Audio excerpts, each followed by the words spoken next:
Hello दोस्तों, कैसे हो आप सब। आई होप कि आप लोग अच्छे होंगे।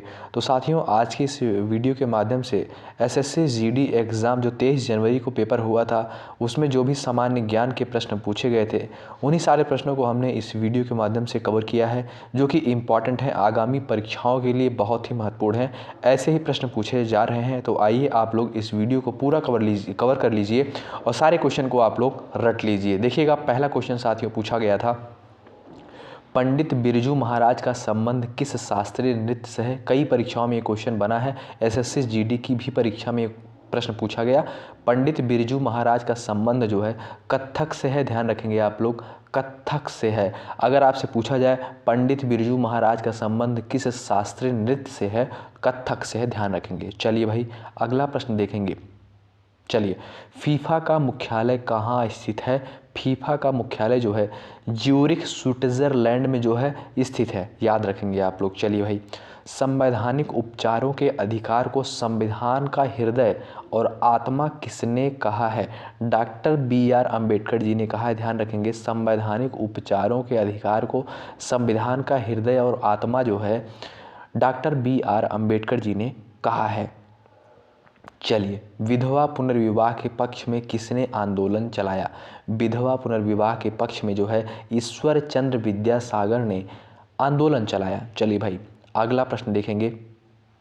2011 की जनगणना के अनुसार निम्न में से कौन दूसरा सबसे कम आबादी वाला राज्य है। मिजोरम, याद रखेंगे, इंपॉर्टेंट प्रश्न है। चलिएगा भाई, अगला प्रश्न देखेंगे, ध्यान दीजिएगा। किस पंचवर्षीय योजना का उद्देश्य बुनियादी और भारी उद्योगों के विकास पर विशेष जोर देने के साथ तेजी से औद्योगिकीकरण था। तो याद रखेंगे, द्वितीय पंचवर्षीय योजना, इसका कार्यकाल कितना था, समय कितना था इसका, 1956 से 1961। चलिए, ये देखिए, कार्बन की परमाणु संख्या कितनी होती है, 6 होती है। इंपॉर्टेंट प्रश्न है। अगला प्रश्न देखिएगा, ध्यान देंगे साथियों, ये सारे प्रश्न जो है पेपर में पूछे गए थे। अगर आप चैनल पर नए हैं ज़रूर जुड़िएगा और वीडियो को ज़रूर लाइक करिएगा। साथियों, बेंगलुरु टेक समिट यानी बेंगलुरु टेक्नोलॉजिकल समिट BTS के रजत जयंती संस्करण का उद्घाटन किसने किया। प्रधानमंत्री नरेंद्र मोदी जी ने किया है, याद रखेंगे। केरल का सबसे ऊंचा जलप्रपात कौन सा है। इंपॉर्टेंट प्रश्न है।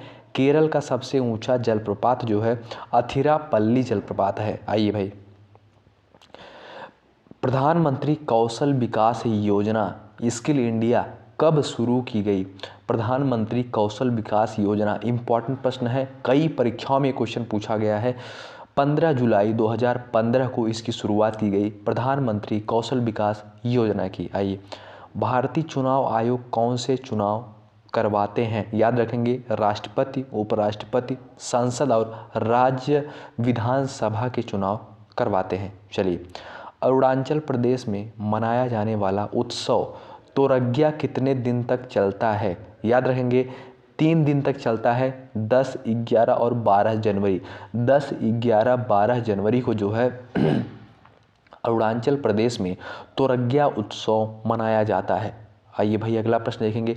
आयरन की कमी से होने वाला रोग जो होता है एनीमिया होता है, याद रखेंगे। साथियों, आगामी परीक्षाओं के लिए ये सारे प्रश्न महत्वपूर्ण हैं, तो आप लोग इन सारे प्रश्नों को जरूर कवर करिएगा। जो भी एसएससी जीडी की परीक्षा में प्रश्न पूछे जा रहे हैं, निश्चित रूप से हेल्प मिलेगी अगर आप लोग आगे भी कोई परीक्षा देते हैं तो। चलिए, कुचिपुड़ी नृत्य का शुभारंभ किसकी याद में किया गया, याद रखेंगे, सिद्धेंद्र योगी। चलिए, आइए अगला प्रश्न। जून 2022 में महाराष्ट्र के मुख्यमंत्री कौन बने हैं। एकनाथ शिंदे।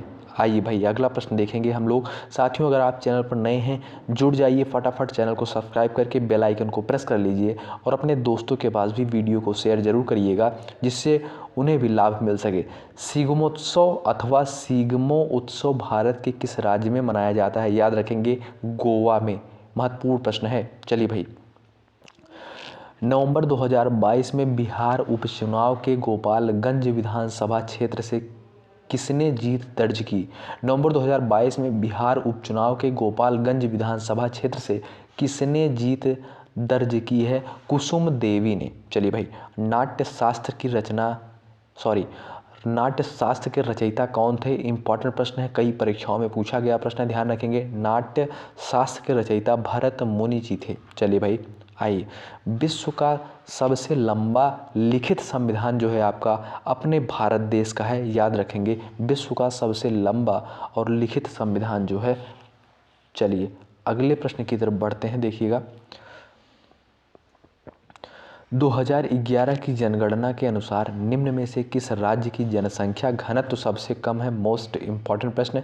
2011 की जनगणना के अनुसार निम्न में से किस राज्य की जनसंख्या घनत्व सबसे कम है? तो अरुणाचल प्रदेश। चलिए भाई अगला प्रश्न, कबड्डी के कोर्ट की लंबाई कितनी होती है? 13 मीटर यानी 43 फीट। चलिए, चरक किससे संबंधित थे? चरक किससे संबंधित थे? चिकित्सा या आयुर्वेद? चलिए भाई अगला प्रश्न देखेंगे। उत्तर भारत में मई जून में चलने वाली गर्म हवाएं क्या कहलाती हैं? लू, जिसे लू कहते हैं, याद रखेंगे आप लोग। इंपॉर्टेंट प्रश्न है, कई परीक्षाओं में ये भी प्रश्न पूछा जाता है। उत्तर प्रदेश में मई जून के महीने में चलने वाली जो गर्म हवाएं होती हैं लू कहलाती हैं। चलिए, परमाणु त्रिज्या क्या होती है? परमाणु त्रिज्या क्या होती है? याद रखेंगे, किसी परमाणु के नाभिक केंद्र से उसके बाहरी इलेक्ट्रॉन कक्ष के बीच की दूरी जो होती है परमाणु त्रिज्या कहलाती है। कौन सी फसल उत्तर भारत में खरीफ और दक्षिण भारत में रबी की फसल होती है? तिल। आइए भाई, अनुच्छेद 166 अनुच्छेद 166 किससे संबंधित है? राज्य की सरकार के कार्य का संचालन राज्यपाल द्वारा माना जाएगा। याद रखेंगे, अनुच्छेद आर्टिकल 166 जो है राज्य की सरकार के कार्य का संचालन राज्यपाल द्वारा किया जाएगा, माना जाएगा। तो ध्यान रखेंगे, अनुच्छेद 166 जो है इसी चीज़ से रिलेटेड है। चलिए अगला प्रश्न देखेंगे। जिसका कोई नाथ न हो अनाथ कहलाता है। जिसका कोई नाथ न हो। तो साथियों, इस वीडियो के माध्यम से हमने जो है एसएससी जीडी की परीक्षा में कुछ प्रश्न, जो प्रश्न पूछे गए थे जीके के, हमने उनमें में से कुछ प्रश्नों को कवर किया था जो कि इम्पॉर्टेंट है, आगामी परीक्षाओं के लिए बहुत ही महत्वपूर्ण है। ऐसे ही प्रश्न पूछे जा रहे हैं, तो आप लोग इस वीडियो को पूरा फॉलो करिएगा। बहुत बहुत धन्यवाद अंत तक बने रहने के लिए। अगर आप चैनल पर नए हैं, जुड़ जाएं, चैनल को सब्सक्राइब करके बेल आइकन को प्रेस कर लें और अपने दोस्तों के पास भी ज़रूर शेयर करें। जय हिंद, जय भारत।